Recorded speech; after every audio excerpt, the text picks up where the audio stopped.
a black one of the WARDFLEX Max. This is just a standard WARDFLEX, and this one, this manufacturer was basically the last one to move to the black coating on the outside, and it all has to do with lightning dissipation. And basically, you don't want lightning strike to end up eating a hole right through your stainless steel corrugated tubing, because then you have a gas leak in your building. So this can run propane, natural gas, and you would pressure test it the same way as your standard Schedule 40 or copper gas lines. If you have a low pressure system that's less than 2 psi, typically natural gas is running at 5 to 8 inch water column, and propane is running at 11 to 13 inch water column. It's 27.6 water column for 1 psig.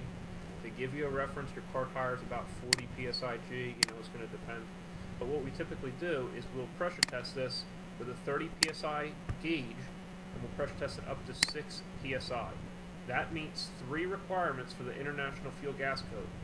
One is it's 1.5 times the gas that you're actually going to run through it, so that's 6 psi is certainly higher than that.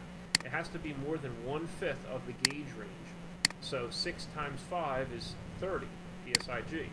So you have to pressure test it up to at least 6 psig if you're using a 30-pound pressure test. And you also have to pressure test higher than 3 psig. So those are the 3 limits that the International Fuel Gas Code puts on you in reference to pressure testing. You're going to do it the same way you do with your Schedule 40.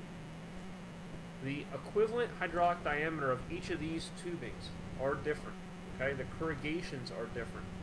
So though you can still cut them with a standard tubing cutter, ratcheting tubing cutter, with a standard blade, or more preferably with a stainless steel blade like this WARDFLEX cutter right here, you still can only use the same manufacturer's fittings only. So this is WARDFLEX fittings, so you can only use WARDFLEX.